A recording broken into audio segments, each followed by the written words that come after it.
Hello mes petites pépites, j'espère que vous allez bien parce qu'aujourd'hui on se retrouve pour un énorme book haul.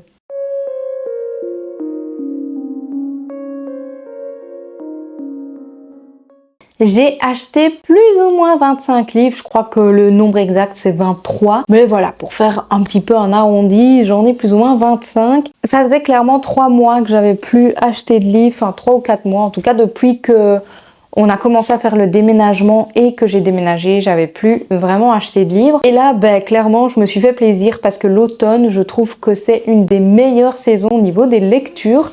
Donc je pouvais pas passer à côté de toutes les sorties qu'il y a en ce moment au niveau des lectures d'automne. C'est vrai que les lectures Noël et tout ça, ça me tente aussi beaucoup en règle générale.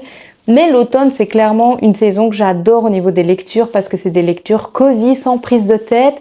Et en général, on aime bien les lire sous un plaid et tout, enfin clairement tout ce que j'aime. Donc j'avais trop envie de me faire enfin plaisir depuis tout ce temps sans acheter de livres. Je vais un peu répartir cette vidéo en 3 parties puisque je vais d'abord vous présenter des livres que j'ai achetés en seconde main. J'ai quelques petites déceptions au niveau de la réception, mais je pense que c'est une des premières fois où je reçois des livres abîmés dans mes commandes de la bourse aux livres. Donc sur plus ou moins 20 commandes, je crois, je ne vais pas trop leur en vouloir. Ensuite, je vous présenterai les brochets, enfin tout ce qui est pas vraiment édition collector, et puis je vous montrerai toutes les éditions collector que j'ai achetées. Donc c'est parti, on va commencer avec les livres de la bourse aux livres.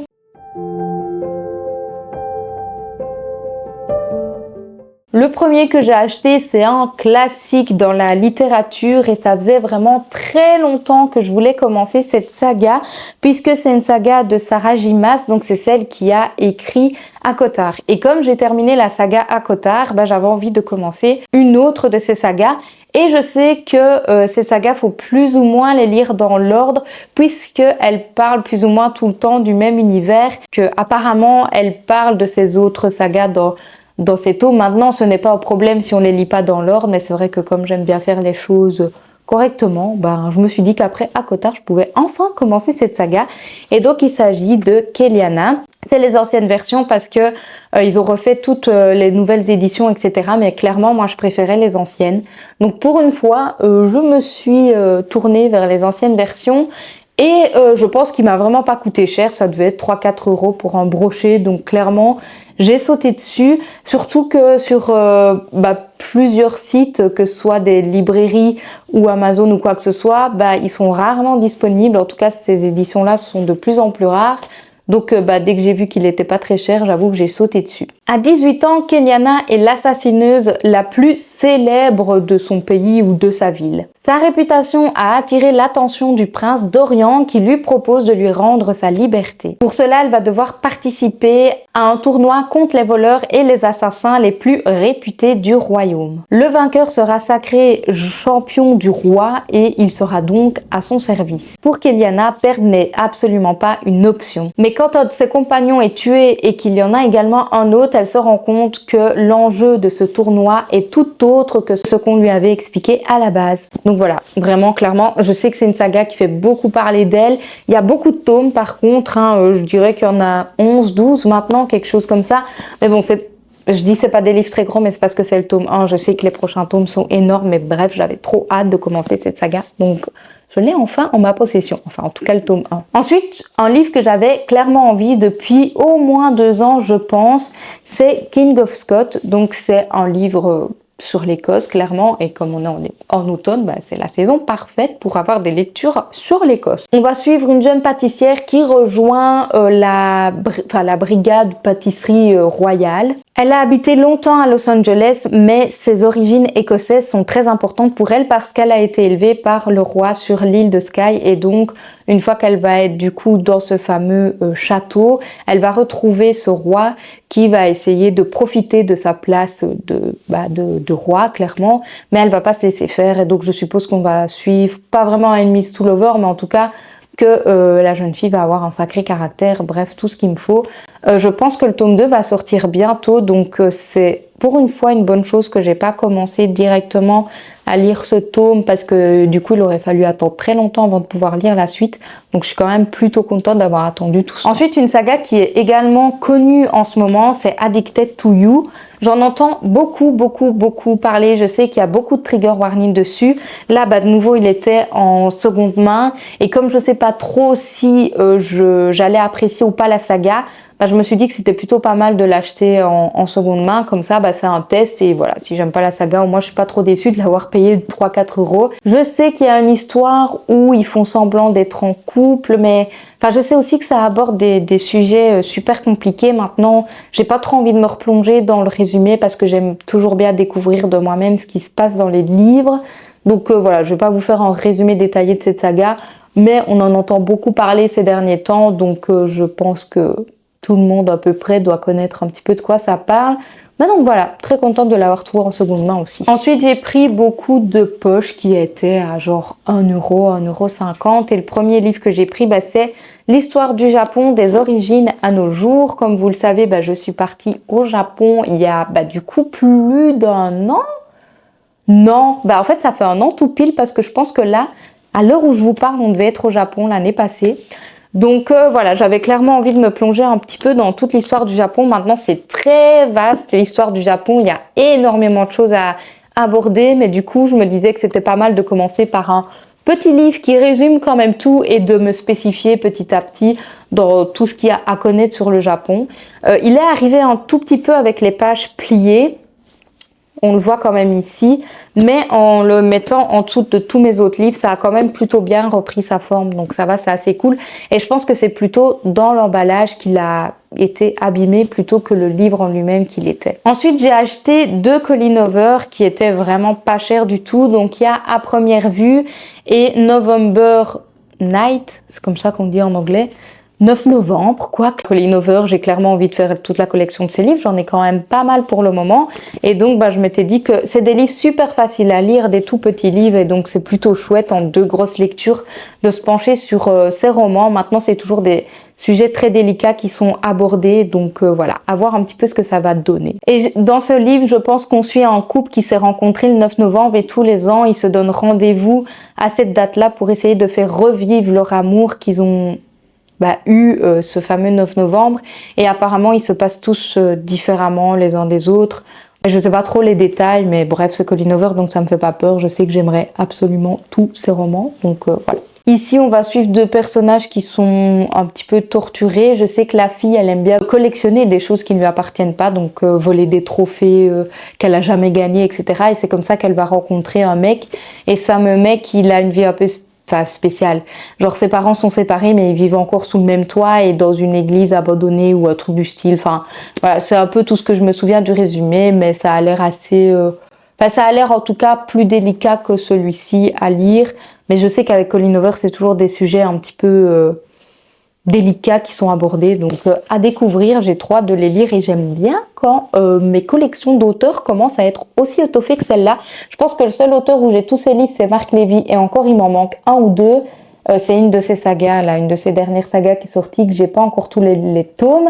Mais Colleen Hoover, je commence presque à avoir toute sa collection aussi, donc je suis plutôt contente. J'ai également acheté une autre suite de sagas où le roman se passe en Écosse et c'est les McCoy.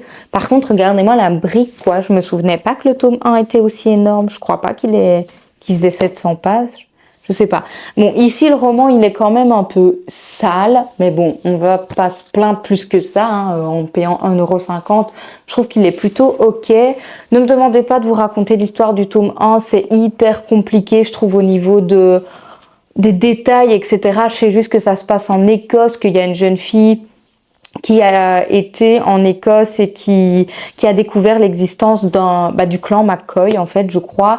Enfin bref, c'est tout un truc un peu particulier, c'est assez compliqué au niveau des enjeux politiques, etc. C'est une saga qui a quand même pas mal de tomes aussi, donc il était temps que je la continue. Et comme on est en automne, c'était le moment parfait pour la continuer. D'ailleurs, regardez la couverture, on voit que c'est assez sombre et que c'est parfait pour cette période-ci. Et du coup, le dernier livre que j'ai acheté sur la bourse aux livres, qui est quand même abîmé, C'est un livre de Fitzgerald, donc c'est Tendre et la nuit, et c'est le livre qui raconte un peu son histoire par rapport à sa femme qui est devenue schizophrène, et donc j'avais vraiment envie de le découvrir, mais je suis grave déçue parce que regardez, genre on dirait un chat, il a mordu le livre, et je vous jure c'est pas les miens, hein, parce qu'il était comme ça dans la boîte. Bon, on voit que c'est un très vieux livre parce qu'il est jaune, clairement, mais voilà, je suis un peu dégoûtée parce qu'il est quand même pas mal abîmé, et bah moi ça me saoule qu'on vende des livres comme ça. Enfin moi je déteste avoir des livres avec des trous. Alors ok, une page un peu pliée ou quoi que ce soit, ça me dérange pas, mais un trou dans le livre, bof quoi. Donc je vais le garder, je vais envoyer un mail à la bourse aux livres, et je pense qu'en général ils font un bon d'achat et qu'on doit pas renvoyer les livres abîmés, surtout quand ça coûte 1 euro, 1,50 €. Mais bon voilà. C'est le seul qui est abîmé avec les McCoy, où il est un petit peu sale et où l'histoire du Japon, les pages étaient pliées. Mais voilà, sinon, grosso modo, c'est quand même une commande où les livres sont quand même en plutôt bon état, et pour du seconde main, on va pas trop se plaindre non plus. Mais je pense que c'est une des premières fois où j'ai des livres abîmés dans mes commandes de la bourse aux livres, parce que ça m'était jamais arrivé jusque maintenant. Donc pour ne pas tarder, on va passer directement au brochet, enfin en tout cas aux éditions pas collector, parce que je pense qu'il y a 2 poches et tout le reste c'est des brochets.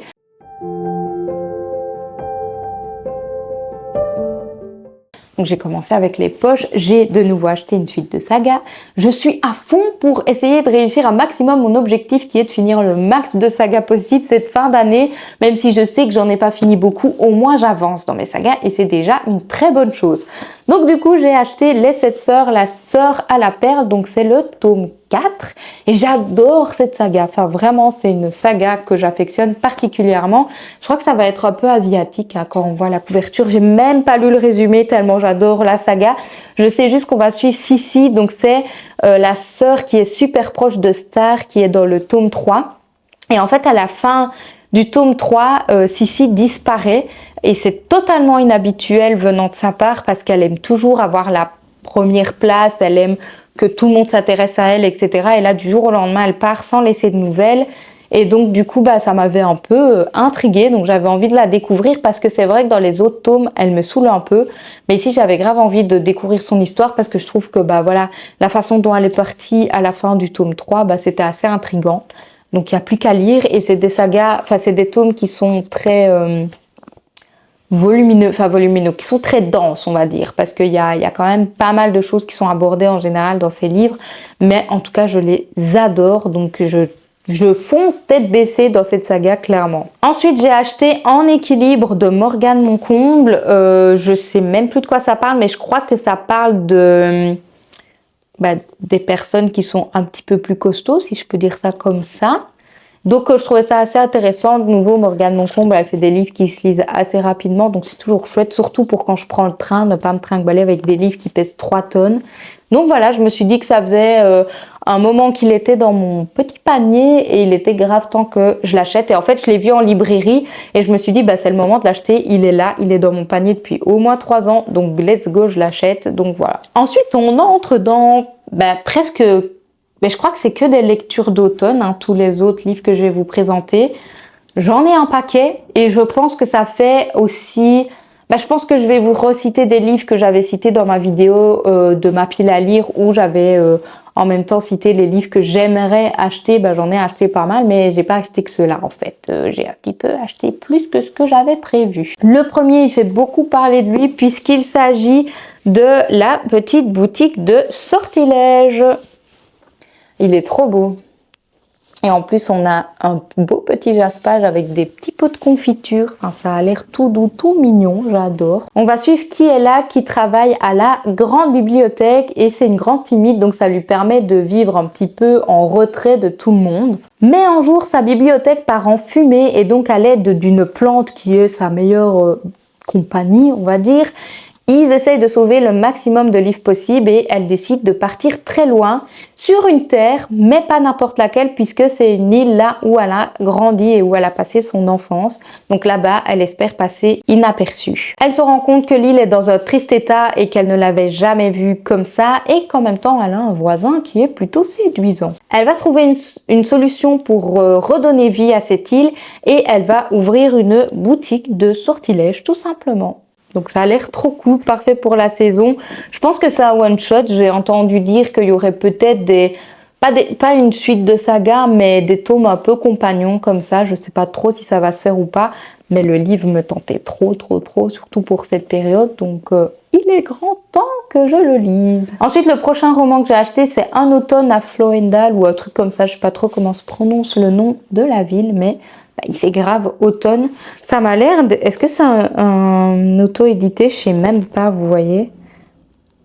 Je pense que c'est un auto-édité. En tout cas, ça me fait penser à un auto-édité quand je vois la manière dont est fait le roman. Mais je pense que oui, c'est un... Ouais, c'est ça, c'est un auto-édité, donc trop chouette. Il y a juste la couverture qui a été faite par une personne en particulier, mais voilà. Go soutenir des auto-éditions aussi, hein, c'est pas plus mal. Ici, on va suivre une jeune fille qui est journaliste et qui va avoir une opportunité d'illustrer un ouvrage d'un auteur, enfin, assez connu mais énigmatique. Et tout va super bien se passer jusqu'à ce que la maison d'édition mette fin à leur collaboration. Et donc à partir de ce moment-là, elle va essayer de rechercher le fameux auteur. Et donc c'est là qu'elle se retrouve dans la ville du coup qui est citée dans le titre. Et à partir de ce moment-là, il va se passer plein de choses pour elle. Ça avait l'air assez chouette, assez court, assez cosy. Donc quoi de mieux pour l'automne. Ensuite, j'ai acheté une suite de sagas de nouveau, mais d'une saga qui est très connue. Donc c'est le tome 2 de Mémoire de la forêt. C'est le tome sur l'automne, hein, parce que le premier tome, c'est au printemps, il me semble. Donc là, on a l'automne, le 3, c'est l'hiver, et le 4, c'est l'été, je pense, mais je suis pas sûre. C'est vraiment une saga qui est incroyable. Enfin, j'avais adoré le tome 1, puis les illustrations sont d'une beauté à l'intérieur. Même si c'est des livres jeunesse, je trouve que pour les adultes, c'est juste incroyable. Là, on a des pages du journal de... Comment il s'appelle encore? Cornelius Renard, et donc c'est génial. Ici, dans le tome 1, on suivait principalement Monsieur Renard qui essaye d'aider son ami Taupe, je crois, je sais même plus, qui a la maladie de l'oubli-tout et donc plus précisément celle de l'Alzheimer. C'était génial. Enfin, vraiment cette saga coup de cœur, donc il était grand temps que je la continue et je ne pouvais pas lire le livre d'automne en été. Donc clairement, j'ai attendu tout ce temps pour l'acheter pour que je puisse le lire en automne. Tout simplement. Ensuite, j'ai acheté, c'est pas vraiment une suite de saga, mais quand je vous montrerai la couverture, je pense que vous penserez tout de suite au premier tome qui est sorti l'année passée, et je ne sais même plus le titre parce que c'est un titre un peu bizarre. Ici, c'est Tenir une auberge magique, guide de survie pour sorcières. Donc le premier tome, il était violet et c'était une sorcière... Non, je sais même plus, ça sert à rien que je cherche le titre en fait. De nouveau, la couverture est sublime, ça me donne trop envie. Et je sais que le tome 1 avait été un coup de cœur. Donc, le tome 1, c'est pas vraiment une saga, je dis tome 1, mais parce que on voit que c'est de la même lignée, quoi. Donc, du coup, c'est pour ça que je dis tome 1, même si ça l'est pas du tout. Il est mis là, La société très secrète des sorcières extraordinaires. Voilà, c'est ça. Et c'est une romance feel good, où la drôle de famille qu'on se choisit s'avère être parfois la plus magique d'entre toutes. Bref, ça a l'air trop cool, donc j'ai trop hâte de le lire. Ensuite, j'ai acheté un roman qui fait beaucoup parler de lui en ce moment. Je pense qu'au moment où je l'avais mis dans mon panier, il n'était pas du tout encore connu. Mais là, j'en entends blinder parler. C'est Falling Like Leaves, surtout sur TikTok. En tout cas, je le vois beaucoup passer sur TikTok. Et comme vous le voyez, c'est le nouveau livre grave automne, quoi. On peut pas faire plus automne que ça. Ici, je vais vous lire juste la dernière phrase qu'il est mis. C'est une délicieuse romance d'automne au goût de pumpkin spice latte dans la veine de Gilmore Girls. Je sais pas si vous voyez cette série, mais vraiment, tout est parfait pour que j'adore cette lecture. Et de nouveau, c'est tous des petits livres, donc c'est incroyable, ça va être trop cool. C'est des livres qui se lisent hyper vite pour l'automne, qui sont pas prises de tête, et c'est ce que j'adore vraiment dans cette saison, c'est des livres qui ne sont pas prises de tête. Ensuite, j'ai acheté le célèbre Pumpkin Spice Café, qui est magnifique. Je pensais pas qu'il serait petit comme ça en format. Je trouve qu'aux autres brochets, il est plus petit, mais du coup, il est super léger, donc c'est plutôt pas mal. La seule chose qui m'inquiète un peu, c'est que j'ai vu que c'était écrit à la 3e personne, et c'est vrai que j'ai plus trop l'habitude de lire des romans à la 3e personne, sauf dans les fantaisies, où c'est souvent à la 3e personne. Ici, c'est une romance cosy avec une small town et des héros Grumpy Sunshine. Donc voilà. J'ai quand même vu beaucoup d'avis positifs sur ce roman, mais la seule chose que j'entends qui est reprochée, c'est la 3e personne. Et j'ai un peu peur d'être déçue parce qu'il a tellement fait parler de lui que j'ai quand même peur de ne pas être rentrée dans cette hype. Mais bon, il me reste plus qu'à le découvrir. C'est de nouveau un roman qui s'est super vite et va y avoir toute la suite de la saga. Enfin, de nouveau, je pense que c'est pas des tomes qui suivent, mais plutôt des tomes compagnons qui sont dans la même vibes, mais pas vraiment une saga qui se suit, quoi. Le prochain que j'ai acheté, c'est Le vent souffle sur Little Balmoral. Ça aussi, il est quand même plutôt connu. Par contre, ce qui m'a perturbée, c'est que le dos est totalement différent que l'avant. Et alors, on a une petite feuille ici où on est censé enlever un petit plastique et ça va nous aider en fait à... Attendez, j'essaye de vous trouver... Ah voilà. Ça va nous aider à lire les codes qui sont cachés en dessous de ces petits messages codés. Donc du coup, je trouve ça plutôt chouette et j'avais trop envie de le lire. Il est de nouveau tout petit. Ici, c'est un manoir hanté, une mystérieuse lettre, des retrouvailles inattendues. Et c'est tout ce qu'il est mis comme résumé. Je pense qu'il doit y avoir... Ouais, voilà. Il y a un résumé beaucoup plus détaillé ici. Mais moi, j'adore les résumés quand ils sont vagues et que on découvre tous les détails dans le livre. Parce que les résumés détaillés, pour moi, voilà, je trouve ça un peu dommage quand il y a trop de détails. Et donc, souvent... je lis les 3 premières phrases du résumé et je m'arrête là. Je sais souvent quand ça va me plaire ou pas. Et donc, voilà. Souvent, je détaille pas trop les résumés parce que j'aime bien découvrir de moi-même. Et là, comme c'est aucun livre que j'ai lu, je peux pas trop vous aider sur les résumés vu que moi, j'aime pas avoir tous les détails. Ensuite, c'est un livre que j'ai commencé, aussitôt acheté, aussitôt commencé, comme on dirait. Et c'est Guide pratique pour boulangère magique. C'est un livre jeunesse. Et je le lis après Légende d'Harry, qui est un livre très complexe. Ça, c'est la suite de Caraval. Et comme l'univers est très compliqué, du coup, le fait de lire ce petit jeunesse est juste parfait. Ici, on va suivre Mona, qui découvre dans son atelier de boulangerie encore. Elle est sorcière, mais ses pouvoirs ne l'aident que pour les pâtisseries et la boulangerie. Donc du coup, par exemple, elle peut ne pas cramer ses pains. Enfin, elle peut dire à ses pains ne cramez pas et ses pains ne vont pas cramer. Elle peut dire à un pain d'épices de marcher et d'aller voir ce qui se passe à un endroit. Enfin voilà, c'est principalement sur la nourriture que ses pouvoirs ont un effet. Et donc, elle va être accusée d'avoir tué cette fameuse fille qui était dans son atelier. Elle va être envoyée là où il y a la duchesse ou un truc comme ça. Et donc, du coup, voilà, il va se passer plein de choses pour elle à ce moment-là. Moi, je suis à la 100e page plus ou moins et c'est vraiment génial, j'adore. C'est écrit super simplement, enfin franchement, plus simple que ça, on peut pas faire. Donc, j'adore. On passe enfin au collector.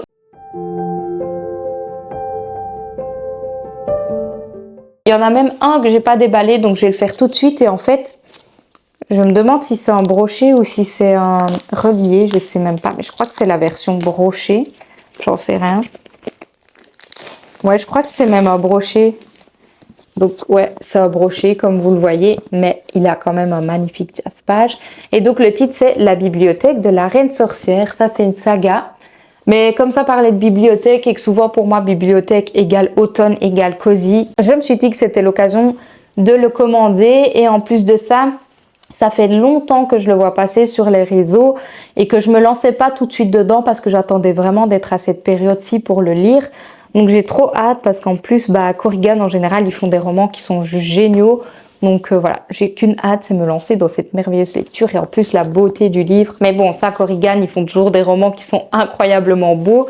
On peut pas leur reprocher, ça c'est sûr. Ensuite, j'ai acheté un livre, mais je pense qu'il était déjà sorti l'année passée, je me souviens plus, c'est Rewitched et c'est de la maison d'édition Calix. Je regarde juste, ouais, il date de 2024, c'est bien ce qui me semblait. Donc c'est un merveilleux livre relié de nouveau, qui fait vraiment penser à l'automne. Je vais vous lire le résumé parce qu'il est juste trop bien fait. Je l'avais même pas lu, je le découvre en même temps que vous. Entre son travail chez Lunar Books, sa librairie adorée, son nouveau patron toxique et l'énergie qu'elle met à dissimuler sa nature de sorcière à son entourage, Belle est épuisée. Perfectionner ses dons est la dernière chose à laquelle elle pense. Alors quand, à la veille de ses 30 ans, elle reçoit une convocation de son coven, Belle panique. Si elle ne prouve pas sa valeur, elle perdra ses pouvoirs. L'aide de sa mère, bien trop optimiste d'un mentor improbable et potentiellement sociopathe et d'un protecteur exaspérément beau lui suffira-t-elle pour réussir cette épreuve? Il a l'air trop cool et derrière il y a un petit chat, enfin bref, il a vraiment l'air génial et c'est pas une saga donc tout ce qu'il me faut clairement parce que des suites des sagas j'en ai assez. Ensuite j'ai clairement acheté un phénomène de nouveau qui était déjà sorti l'année passée mais ici ils ont fait la version collector. Et je le trouvais trop beau. Donc du coup, j'ai acheté Légende Enlatée. Il est hyper lourd. Et dedans, il y a une autre histoire. Donc il y a 2 histoires dedans. Je vous ai même pas montré le jaspage qui est juste magnifique avec une petite souris. On a des beaux petits dessins à l'avant et à l'arrière qui sont différents vu qu'on a 2 histoires différentes. Et alors dedans, on a également la recette du premier tome donc de Légende Enlatée. Donc ça, c'est la recette. Et juste après, on a une mini interview de l'auteur. Donc je trouvais ça trop chouette. On a vraiment une petite interview avant de commencer la deuxième histoire. Enfin voilà, je le trouvais trop chouette et trop hâte de suivre cette histoire parce que ça a l'air juste parfait pour la saison. L'autre livre que j'ai acheté en relié, c'est Quelque part de l'autre côté de la mer et c'est la suite de La maison au bord de la mer Céruléenne. Enfin, vous voyez, je vous en parle tout le temps. Donc, franchement, j'attendais cette suite depuis une éternité. Et là, il est enfin arrivé et il est magnifique. Enfin, franchement, je suis trop fan. J'ai même pas lu le résumé parce que j'avais tellement aimé le tome 1 que directement, c'était sûr que j'allais me lancer dans le tome 2. C'est vrai que je vous ai même pas montré à quoi ça ressemble sans la jaquette. Mais souvent, moi, j'aime moins quand il n'y a pas la jaquette. Je préfère la jaquette. Vraiment, j'avais trop hâte de découvrir ce deuxième tome. Donc, ça va très certainement être une de mes prochaines lectures. Et le dernier roman, on arrive enfin à la fin de cette vidéo. C'est également un succès planétaire puisqu'il s'agit de Welcome to Fight Café. Il est trop beau. Non mais sérieux, on ne peut pas dire qu'il est trop beau. Vraiment parfait pour l'automne. Regardez ça, j'adore. Je crois que la fin là c'est pareil. C'est trop beau, c'est juste incroyable. Donc ici on va suivre Kate qui lit son roman préféré dans un café. Elle va assister à un moment un peu spécial puisqu'il y a un client qui se montre hyper agressif avec la serveuse et donc Kate va intervenir et va le tuer accidentellement. Malheureusement pour elle, sa victime est un faille de l'Angle Noir qui visitait le royaume humain en secret. 4 assassins failles débarquent alors pour la traquer avec à leur tête le prince Cressika, le guerrier le plus redouté des 4 angles de l'éternité. Ça a l'air génial, ça a l'air trop cool. Enfin bref, tous mes livres que j'ai achetés là, ils me tentent tous. Si je pouvais tous les lire en même temps, ce serait juste génial. Si je pouvais avoir 23 cerveaux pour lire mes 23 romans en même temps, ce serait juste parfait. Mais malheureusement, il va falloir qu'ils se lisent chacun à leur tour, hein, clairement. Mais tout ce que je vais faire, c'est garder tous les poches pour quand je serai dans le train. Et là, comme j'ai 2 semaines de vacances, je vais essayer de lire un maximum, même si je pense que c'est déjà un peu capoute puisqu'on est déjà mercredi et que les vacances, ça passe très vite malgré tout et que j'ai déjà beaucoup de choses de prévues. Donc, je sais pas si je saurais tout lire. Mais en tout cas, je vais essayer de lire un maximum et j'ai trop hâte de découvrir toutes ces lectures d'automne. J'espère que cette petite vidéo vous a plu et c'est très rare quand je fais un book haul sur ma chaîne parce que j'achète rarement autant de livres en même temps. Enfin là, c'était pas tous en même temps. J'ai attendu de rassembler un peu tous mes achats pour pouvoir en faire une vidéo. Mais c'est vrai que d'habitude, je fais pas de vidéo book haul parce que voilà, j'achète 1 ou 2 livres comme ça et puis je les lis et donc c'est déjà, voilà, je passe au-dessus de ce book haul. Mais du coup, j'espère quand même que ça vous a plu. N'hésitez pas à me dire en commentaire s'il y a des livres qui vous tentent, que vous avez déjà lus ou que vous avez dans votre palle. Sur ce, je vous fais de gros bisous et je vous dis à la prochaine dans une autre vidéo. Bye!